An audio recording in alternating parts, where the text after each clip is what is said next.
Hello friends, आज हम अपने सेशन में health, physical and yoga education, स्वास्थ्य, शारीरिक एवं योग शिक्षा पेपर 5B से इम्पोर्टेंट एमसीक्यूज करेंगे।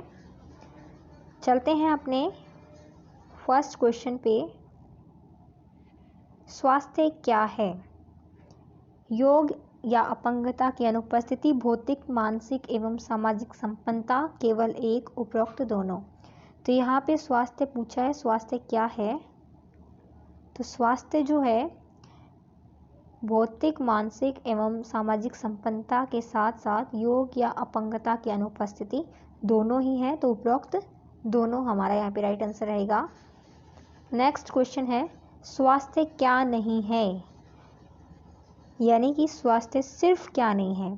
केवल रोग से मुक्ति, केवल अपंगता की अनुपस्थिति, उपरोक्त दोनों, इनमें से कोई नहीं। तो हमारा यहाँ पे राइट आंसर रहेगा उपरोक्त दोनों, क्योंकि केवल रोग से मुक्ति नहीं होता है स्वास्थ्य, या फिर केवल अपंगता की अनुपस्थिति भी नहीं होता है।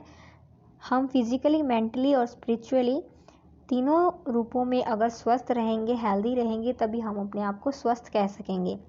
नेक्स्ट क्वेश्चन पे चलते हैं। स्वास्थ्य को प्रभावित करने वाले कारक हैं, यानी कि हमारी हेल्थ को इफेक्ट करने वाले कौन कौन से फैक्टर हैं?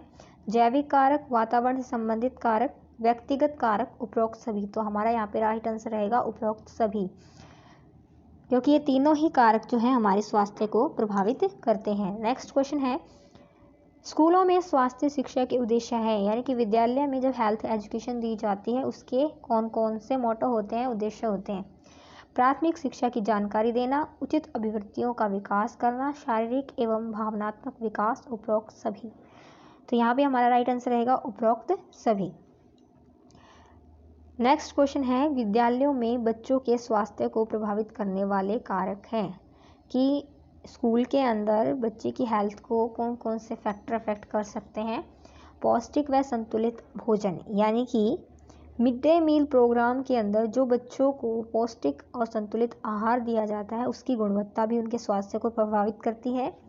रोग निरोधक शक्ति, बालक की इम्यूनाइजेशन पावर, यानी कि इम्यूनिटी जो पावर होती है वो भी स्वास्थ्य को प्रभावित करती हैं। अच्छी आदतें, यानी कि जो गुड हैबिट होती हैं बच्चे की, स्वास्थ्य के प्रति दृष्टिकोण, यानी कि हेल्थ के प्रति जो एटीट्यूड होता है बालक का और उसके अध्यापक का, दोनों ही अगर मिलकर हेल्थ से रिलेटेड जानकारियों को एक दूसरे को प्रोवाइड करते हैं, उनका निर्वाह करते हैं, तो ये तीनों ही यहाँ पर राइट रहेंगे। तो उपरोक्त सभी। नेक्स्ट क्वेश्चन है, स्कूल स्वास्थ्य कार्यक्रमों का महत्व नहीं है, यानी कि हेल्थ एजुकेशन से रिलेटेड जो प्रोग्राम स्कूल में कराए जाते हैं उनका कौन सा महत्व नहीं है? स्वास्थ्य के प्रति जागरूक करना, बिल्कुल ये भी है। स्वस्थ आदतों का विकास करना, बिल्कुल। रोगों के प्रति गलत धारणा फैलाना, ये यहाँ पे इसका महत्व नहीं हो सकता। स्वास्थ्य संबंधी समस्याओं का प्रबंधन, बिल्कुल। तो यहाँ पे राइट आंसर रहेगा रोगों के प्रति गलत धारणा फैलाना, ये यहाँ पे महत्व नहीं होता है। नेक्स्ट क्वेश्चन है, अष्टांग योग के अंग हैं। अष्टांग नाम से पता चल रहा है कि 8 अंग, और इस योग के 8 अंग कौन कौन से हैं? यम, नियम, आसन, प्राणायाम, प्रत्याहार, धारणा, ध्यान, समाधि, उपरोक्त सभी। तो यहाँ पे राइट आंसर रहेगा उपरोक्त सभी। नेक्स्ट क्वेश्चन है, निम्न में से असत्य है, यानी कौन सा जो यहाँ पे पेयर दिए गए हैं वो रॉन्ग है? प्राणायाम प्राण वायु से संबंधित है, प्रत्याहार चित्त अस्थिरता से संबंधित है, ध्यान चिंतन करना, समाधि बुद्धि की निर्मलता। तो यहाँ पे प्रत्याहार को छोड़ के बाकी तीनों पेयर बिल्कुल ट्रू हैं। तो प्रत्याहार क्या होता है? चित्त की स्थिरता होता है, ना कि अस्थिरता। तो यहाँ पे हमारा राइट आंसर रहेगा प्रत्याहार चित्त अस्थिरता। नेक्स्ट क्वेश्चन है, शारीरिक शिक्षा के विशिष्ट उद्देश्य हैं। फिजिकल एजुकेशन के जो विशिष्ट उद्देश्य हैं वो कौन कौन से हैं? शारीरिक विकास, बिल्कुल। चरित्र निर्माण, राष्ट्रभक्ति की भावना का विकास, उपरोक्त सभी। तो यहाँ पे राइट आंसर रहेगा उपरोक्त सभी, क्योंकि physical education only physically development नहीं है, उसके साथ साथ कैरेक्टर डेवलपमेंट और जो राष्ट्रभक्ति है उसकी भावना का भी विकास करना है। नेक्स्ट क्वेश्चन पे चलते हैं, कुपोषण के कारण हो सकते हैं। कुपोषण, कु उपसर्ग के साथ पोषण जुड़ा हुआ है, तो कु क्या अर्थ होता है? बुरा, और पोषण यानी कि पालन पोषण या पोषण करना। तो कुपोषण का अर्थ है यानी कि सही प्रकार से पोषण न होना, और उसके कारण कौन से हो सकते हैं? अज्ञानता व निर्धनता, भोजन संबंधी रुचि व अरुचि, पर्याप्त व उचित भोजन की कमी, उपरोक्त सभी। तो यहाँ पे राइट आंसर रहेगा उपरोक्त सभी। अज्ञानता यानी कि ज्ञान की कमी, कि जब हमें ये पता नहीं होता है कि किन भोजनों से, किस प्रकार का भोजन करने से हमें सभी प्रकार के न्यूट्रिएंट्स मिलते हैं, न्यूट्रिशन हमें मिलता है, तो वो भी हमारे कुपोषण का कारण बन सकता है। निर्धनता यानी कि आर्थिक स्थिति का कमज़ोर होना, आर्थिक स्थिति के कमज़ोर होने के कारण परिवार का सही प्रकार से पालन पोषण नहीं हो पाता है, उन्हें जो भोजन संतुलित होता है वो नहीं मिल पाता है। भोजन संबंधी रुचि व अरुचि, आजकल देखा जाता है कि जो आर्थिक रूप से सही परिवार हैं, जिनकी स्थिति अच्छी है, उनके बच्चों में मोस्टली रुचि, इंटरेस्ट का फैक्टर आ जाता है कि उन्हें ये पसंद है, ये नहीं खाना, वो खाना है। फास्ट फूड को ज़्यादा प्रेफर करते हैं और जो हेल्दी डाइट होती है उसको इग्नोर करते हैं, जिसके कारण भी उनके अंदर कुपोषण हो सकता है। पर्याप्त व उचित भोजन की कमी, पर्याप्त यानी कि एनफ फूड जो हमें चाहिए, जितना चाहिए उससे कम अगर हम खाते हैं तो वो भी हमारे कुपोषण का कारण हो सकता है। तो उपरोक्त सभी यहाँ पे राइट आंसर रहेगा। नेक्स्ट है शारीरिक शिक्षा संस्कृति का प्रतिनिधित्व करती है। यह कथन शैक्षिक रूप से शारीरिक शिक्षा के क्षेत्र का उदाहरण है। शारीरिक शिक्षा को मुख्य रूप से 3 क्षेत्रों में डिवाइड किया गया है। कॉग्निटिव डोमेन यानी ज्ञानात्मक क्षेत्र, प्रभावात्मक क्षेत्र यानी कि अफेक्टिव डोमेन, स्नायुगामक क्षेत्र यानी कि साइकोमोटर डोमेन। इन तीनों क्षेत्रों में से ये जो कथन ऊपर दिया गया है कि जो फिजिकल एजुकेशन होती है वो हमारी कल्चर को भी दिखाती है, उसको भी समझाती है, तो ये ज्ञान से संबंधित हो गया कि हमें जानकारी दे रही है हमारे कल्चर के बारे में। तो यहाँ पे जो राइट आंसर रहेगा वो रहेगा ज्ञानात्मक क्षेत्र। और प्रभावात्मक क्षेत्र का अर्थ होता है प्रभाव पड़ना, कि जो प्रीवियस नॉलेज हमने गेन की है या जो फिजिकल एजुकेशन से जो गेन किया है उसका हमारी डेली लाइफ पे, हमारे रूटीन पर क्या प्रभाव पड़ता है, उसमें हम प्रभावात्मक क्षेत्र में पढ़ेंगे। स्नायुगामक क्षेत्र, स्नायुगामक मतलब जो हमारी साइकोलॉजी यानी कि जो हमारे मन के ऊपर क्या प्रभाव पड़ रहा है, हम मानसिक रूप से मजबूत हो रहे हैं, ये सभी स्नायुगामक क्षेत्र में हम पढ़ते हैं। नेक्स्ट क्वेश्चन पे चलते हैं। संतुलित आहार के आवश्यक तत्व हैं। संतुलित आहार क्या होता है और उसके आवश्यक तत्व कौन से होते हैं? तो संतुलित आहार वह होता है जिस आहार में आवश्यक जो पोषक तत्व हैं वो सही अनुपात में होते हैं, उन्हें हम कहते हैं, उस भोजन को हम कहेंगे संतुलित आहार या संतुलित भोजन। अब कौन कौन से तत्व हैं आवश्यक? जैसे कि प्रोटीन, विटामिन, वसा, कार्बोहाइड्रेट, खनिज लवण और जल। ये अगर सही अनुपात में है तो वो आवश्यक तत्व भी है और वो संतुलित आहार भी है। तो यहाँ पे राइट आंसर रहेगा उपरोक्त सभी। नेक्स्ट क्वेश्चन है गलत युग्म चुनें, कि इनमें से कौन सा पेयर जो है वो रॉन्ग है। यहाँ पे प्रकार्य दिए हुए हैं, जैसे प्रोटीन, कार्बोहाइड्रेट, वसा, विटामिन और जल, इनके कौन कौन से फंक्शंस हैं हमारी बॉडी के अंदर, और अगर वो राइट है तो ठीक है, और अगर रॉन्ग है तो आपको वो वहाँ पे चुनना है। प्रोटीन कोशिका एवं ऊतकों के निर्माण में सहायक, बिल्कुल। कार्बोहाइड्रेट व वसा ऊर्जा प्रदान करता है, ये भी सही है। विटामिन भोजन को स्वादिष्ट बनाता है, यहाँ पे ये जो है बिल्कुल माइन्यूट सा फंक्शन दे रखा है। विटामिन सिर्फ भोजन को स्वादिष्ट नहीं बनाता है, उसके साथ साथ इम्यूनिटी सिस्टम को भी स्ट्रॉन्ग बनाता है। जल शरीर के तापमान का नियंत्रण करता है, बिल्कुल हमारी जो बॉडी टेम्परेचर होता है उसका नियंत्रण भी जल के द्वारा होता है। तो यहाँ पे हमारा रॉन्ग आंसर रहेगा विटामिन भोजन को स्वादिष्ट बनाता है, ये यहाँ पे रॉन्ग है, तो ये गलत युग्म हमारा। तो इस क्वेश्चन का राइट आंसर भी यही रहेगा, विटामिन भोजन को स्वादिष्ट बनाता है। नेक्स्ट क्वेश्चन है वसा में घुलनशील विटामिन है। जो विटामिन जो होते हैं उनको घुलने की स्थिति के अकॉर्डिंग हम डिवाइड करते हैं कि वसा में घुल सकते हैं, जल में घुल सकते हैं। तो यहाँ पे विटामिन वसा में घुलनशील पूछे गए हैं, तो vitamin A, D, vitamin E के, विटामिन बी, सी, केवल 1 व 2। तो यहाँ पे हमारा राइट आंसर रहेगा केवल 1 व 2, क्योंकि विटामिन ए, डी, ई के ही वसा में घुल सकते हैं। विटामिन बी और सी जो होते हैं वो जल में घुलते हैं। इसलिए विटामिन बी, सी से रिलेटेड जो फूड होते हैं, यानी कि जिनमें विटामिन बी और सी प्रचुर मात्रा में होता है, उनको हम पानी से धोने के लिए मना करते हैं, क्योंकि ये जो विटामिन बी, सी होते हैं वो जल में घुलकर चले जाते हैं। नेक्स्ट क्वेश्चन है, निम्न में से खनिज लवण का उदाहरण नहीं है। Calcium, iron, iodine, magnesium, haemoglobin, chlorine, sodium और फॉस्फोरस। तो यहाँ पे आयरन जो है वो भी एक मिनरल्स है, कैल्शियम भी मिनरल्स है, क्योंकि हमारी जो बोन्स होती हैं, हमारे जो टिथ होते हैं वो कैल्शियम से ही बने होते हैं। आयरन जो होता है वो हमारे ब्लड में हीमोग्लोबिन की फॉर्म में होता है। आयोडीन की कमी से घेंगा रोग हो सकता है। मैग्नीशियम, क्लोरीन, सोडियम, फॉस्फोरस, इनकी भी हमें माइन्यूट से माइन्यूट अमाउंट ही चाहिए, लेकिन हमारी बॉडी के लिए ज़रूरत होती है। हीमोग्लोबिन यहाँ पे मिनरल्स नहीं है, ये एक पिगमेंट होता है जो हमारे ब्लड में होता है हीमोग्लोबिन, और ये ऑक्सीजन का वहन करता है हमारी बॉडी के अंदर, ऑक्सीजन का ट्रांसफ़र करता है। तो हीमोग्लोबिन यहाँ पे खनिज लवण नहीं है। नेक्स्ट क्वेश्चन पे चलते हैं। भारतीय दर्शन के अनुसार भोजन के प्रकार हैं सात्विक, राजसी, तामसी और उपरोक्त सभी। तो यहाँ पे हमारा राइट आंसर रहेगा उपरोक्त सभी, क्योंकि भारतीय दर्शन के भोजन के गुणों के आधार पर जो वर्गीकरण किया गया है वो इसी प्रकार का है। सात्विक भोजन होता है वो बिल्कुल सादा भोजन होता है, जिसमें हम भोजन को फल या सब्जियों के रूप में खाते हैं। राजसी भोजन जो होता है, राजसी भोजन में अधिक तीखे मिर्च मसाले और राजसी रूप से तैयार किया गया भोजन होता है। तामसी भोजन में वो भोजन जिसे हम नॉन वेज कहते हैं, जैसे कि मांस है या मदिरा है, या ऐसा भोजन जिसमें बहुत अधिक तीखी गंध आती है, उसे हम तामसी भोजन में रखेंगे। उपरोक्त सभी यहाँ पे हमारा राइट आंसर हो जाएगा। नेक्स्ट क्वेश्चन है, संक्रामक रोग फैलते हैं यानी कि कम्युनिकेबल डिजीज, इनके स्प्रेड होने का, फैलने का कारण हो सकता है प्रत्यक्ष रूप से, अप्रत्यक्ष रूप से, उपरोक्त दोनों, कोई नहीं। तो यहाँ पे हमारा राइट आंसर रहेगा उपरोक्त दोनों। प्रत्यक्ष यानी कि डायरेक्ट, अगर हम किसी भी रोगी के संपर्क में आते हैं तो हमें वो रोग हो सकता है।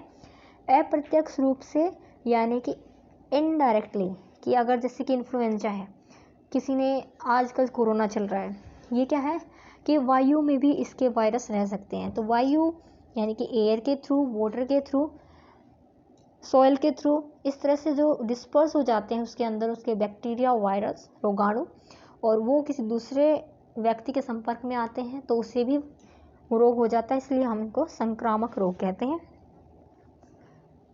नेक्स्ट क्वेश्चन पे चलते हैं।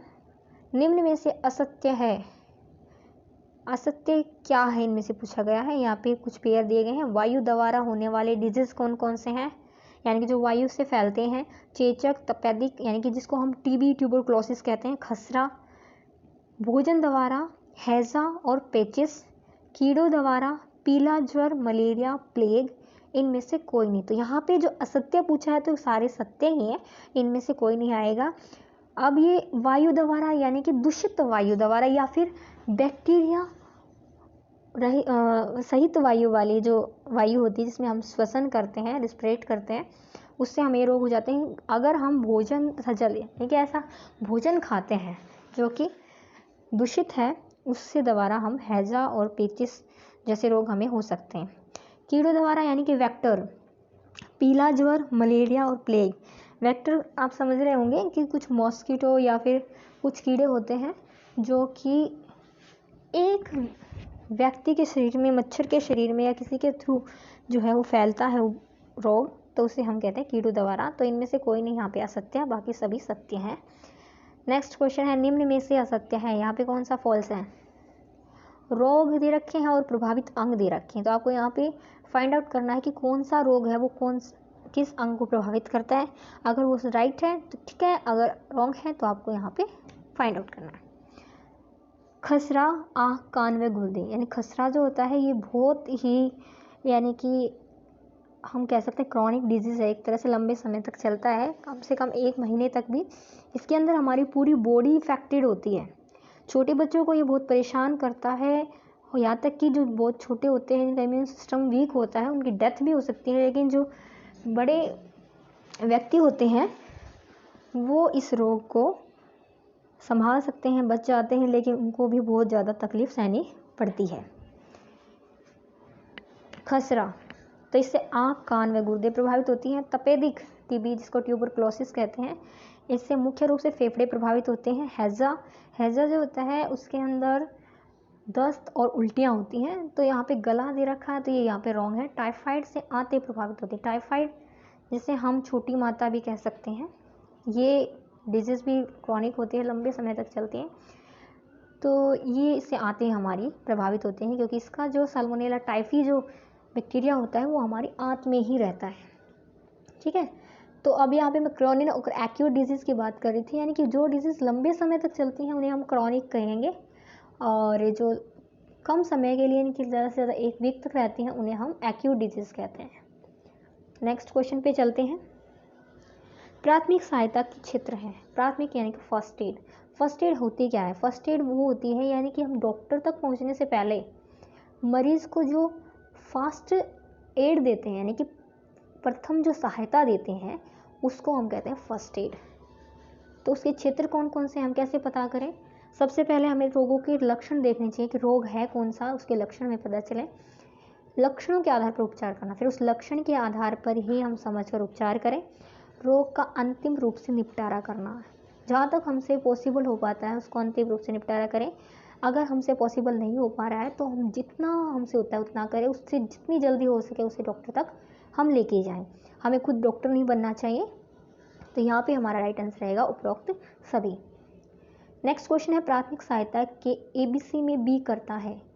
ABC होती है एयरवे, ब्रीदिंग, सर्कुलेशन। तो यहाँ पे बी पूछा है तो ब्रीदिंग, ये जो होता है जब हम कई बार क्या करते हैं, रोगी जो होता है वो एट द स्पॉट बेहोश हो जाता है।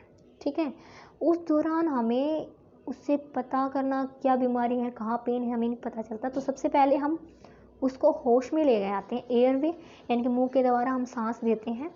ब्रीदिंग यानी कि उसकी जो सांस चल रही है उसको हार्ट बीट या उसकी चेस्ट को प्रेस करके, सर्कुलेशन उसका ब्लड सर्कुलेशन देखते हैं कि ब्लड सर्कुलेशन चल रहा है नहीं।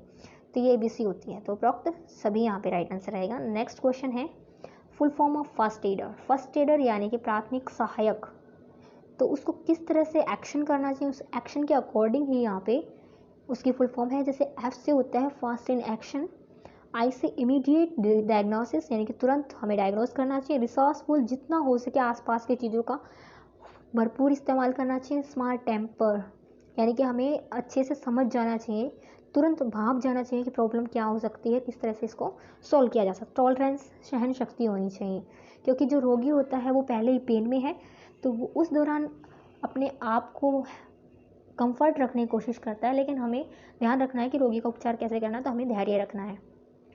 एड्यूरेटनेस, टक्टफुल यानी कि प्रॉब्लम को फटाफट सॉल्व करने के लिए हमें कोई ना कोई सॉल्यूशन हमें पता होना चाहिए। इंटेलिजेंट, बुद्धिमानी से काम लेना चाहिए। आसपास भीड़ अगर जमा हो गई है तो उसको हमें कोशिश करनी चाहिए अपनी बुद्धिमत्ता से कम करें, क्योंकि रोगी इससे घबरा सकता है और सफोकेशन का भी प्रॉब्लम हो सकती है। डिसिप्लिन, डिसिप्लिन का पूरा पालन करना चाहिए। इमोशनली भी हमें स्ट्रांग होना चाहिए। रिस्पॉन्सिबल, अपनी जिम्मेदारी को निभाना चाहिए। ये थे फर्स्ट एडर की फुल फॉर्म। नेक्स्ट क्वेश्चन है, पर्यावरण में अवांछित तत्वों का मिश्रण कहलाता है। पर्यावरण प्रदूषण यानी कि प्रदूषण, जल संरक्षण, ग्लोबल वार्मिंग, ग्रीन हाउस प्रभाव। तो यहाँ पे हमारा राइट आंसर रहेगा प्रदूषण। कि अगर हम किसी भी पर्यावरण में बात करते हैं अवांछित यानी कि जो हमें नहीं चाहिए या जो नहीं होना चाहिए, ऐसे तत्व मिश्रित हो जाते हैं तो उसे हम कहते हैं प्रदूषण।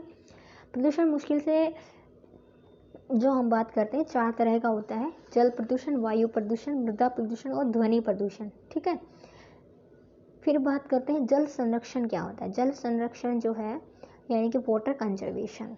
आजकल आप देख रहे हो कि पीने के पानी की बहुत सारी किल्लत आपको देखने को मिल रही है, तो पानी को फ्यूचर के लिए सेव करना ही जल संरक्षण है। ग्लोबल वार्मिंग यानी कि ग्लोबल अर्थ का टेम्परेचर वार्म यानी अर्थ का गर्म होना, अर्थ के टेम्परेचर में जो धीरे धीरे इंक्रीजनेस आ रही है वो ग्लोबल वार्मिंग है। ग्रीन हाउस प्रभाव भी इसी के कारण है कि जो हमारी जो ओजोन लेयर है, आपको पता है कि पृथ्वी की सुरक्षात्मक परत है जिसे ओजोन लेयर कहा जाता है, उसके अंदर क्षय होना शुरू हो गया है। CFC यानी क्लोरोफ्लोरो जो कार्बन गैस है उसके कारण वो सूर्य से आने वाली जो खतरनाक किरणें होती हैं, पैराबैंगनी किरणें, उनको रोकती है, जिसके कारण ग्रीन हाउस प्रभाव बढ़ रहा है। चलते हैं नेक्स्ट क्वेश्चन पे। गुल या कुल जैसी जल संरक्षण प्रणाली का प्रयोग किया जाता है। ये एक तरह की जल संरक्षण प्रणाली कहाँ पे प्रयोग की जाती है? राजस्थान के अर्धशुष्क क्षेत्रों में, पहाड़ी एवं पर्वतीय क्षेत्रों में, मेघालय की राजधानी शिलोंग में, उपरोक्त सभी। तो यहाँ पे हमारा जो राइट आंसर है वो है पहाड़ी एवं पर्वतीय क्षेत्रों में। राजस्थान के अर्ध शुष्क क्षेत्रों में हम वाटर कंजर्वेशन टैंक बना के, भूमिगत टैंक बना के करते हैं।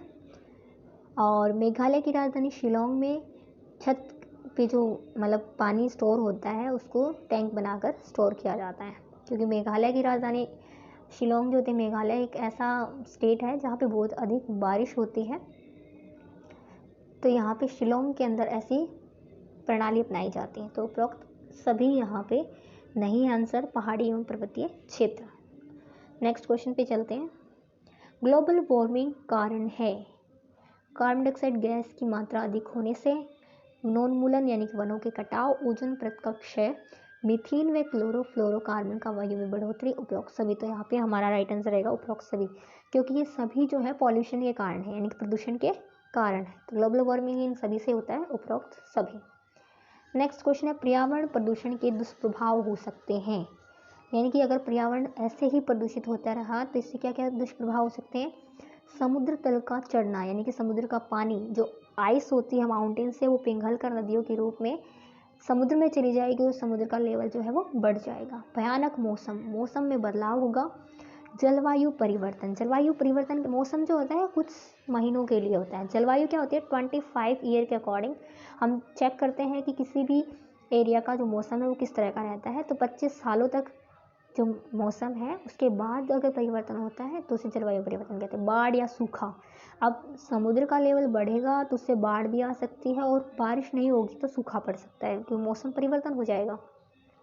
विभिन्न बीमारियों का फैलना, ये भी पर्यावरण प्रदूषण के कारण होता है। तो ये सभी दुष्प्रभाव हैं। तो पर्यावरण प्रदूषण के दुष्प्रभाव ये सभी हैं। नेक्स्ट क्वेश्चन पे चलते हैं। पर्यावरण के जैविक घटक का उदाहरण नहीं है। मनुष्य, जैविक देखो जिनमें जीवन होता है, मनुष्य, पेड़ पौधे, जीव जंतु, ये सभी जैविक हैं। जल, प्रकाश, मृदा, जल, प्रकाश और मृदा ये जो है अजैविक घटक हैं। नेक्स्ट क्वेश्चन पे चलते हैं। निम्न में से कौन सा पर्यावरण असंतुलन का कारण है, यानी कि कौन सा कारण है जिससे पर्यावरण असंतुलन उत्पन्न हो रहा है। पर्यावरण संबंधी कानूनों में सुधार, वृक्षारोपण को बढ़ावा, जनसंख्या वृद्धि, खाद एवं कीटनाशकों का उचित प्रयोग। तो बाकी सभी जो है लिमिटेड फॉर्म है हम जो कर रहे हैं, लेकिन जनसंख्या वृद्धि है। अगर जनसंख्या वृद्धि होती रहेगी तो जनसंख्या को रहने के लिए, खाने के लिए, पीने के लिए सभी संसाधन चाहिए, और जिससे पर्यावरण का अधिक दोहन होगा और पर्यावरण असंतुलन उत्पन्न हो जाएगा। तो जनसंख्या वृद्धि जो है यहाँ पे पर्यावरण असंतुलन का कारण है। नेक्स्ट क्वेश्चन है, शारीरिक पुष्टि को प्रभावित करने वाले कारक, यानी कि फिजिकल फिटनेस को इफेक्ट करने वाले कौन कौन से फैक्टर हैं। वंशानुक्रम, यानी कि वंशानुक्रम हमारे पेरेंट्स से अकॉर्डिंग जो हमें गुण मिलते हैं वो। वातावरण, जिस माहौल में हम रहते हैं। नियमित व्यायाम करना, आसन करना, संतुलित आहार लेना, मादक द्रव्यों से परहेज करना, उपरोक्त सभी। तो हमारी फिजिकल फिटनेस का ये सभी कारण हो सकते हैं। अगर हम फिजिकली फिट रहना चाहते हैं तो हमें ये सब करना होगा। नेक्स्ट क्वेश्चन है, कैल्सीथेनिक्स क्या है। एरोबिक व्यायाम, तालबद्ध व्यायाम, भार प्रशिक्षण, परिधि प्रशिक्षण। तो यहाँ पे कैलिस्थेनिक्स जो होता है वो एक एरोबिक व्यायाम है। ये कैलिस्थेनिक्स जो है एक यूनानी वर्ड है जिसका अर्थ होता है ब्यूटी, यानी कि सुंदरता प्लस व्यायाम। तो हमारी सुंदरता, हमारी फिजिकली जो हम आप सुंदर दिखना चाहते हैं तो उसके लिए एरोबिक व्यायाम कर सकते हैं। तो यहाँ पे राइट आंसर रहेगा एरोबिक व्यायाम। तो आज की वीडियो में बस इतना ही। अगर आपको हमारा वीडियो पसंद आ रहा है तो लाइक करें, शेयर करें, और आगे भी अगर हमारे चैनल की वीडियो आप देखना चाहते हैं तो प्लीज़ हमारे चैनल को सब्सक्राइब करें और नोटिफिकेशन बेल को ऑन रखें। अगर आप इस चैनल की PDF देखना चाहते हैं बीएड एग्ज़ाम से रिलेटेड तो आप हमारे डिस्क्रिप्शन में जाके देख सकते हैं। वहाँ पे भी आंसर आपको PDF प्रोवाइड करवा दी गई है ताकि आप अपने एग्ज़ाम के लिए तैयारी कर सकें। All the best.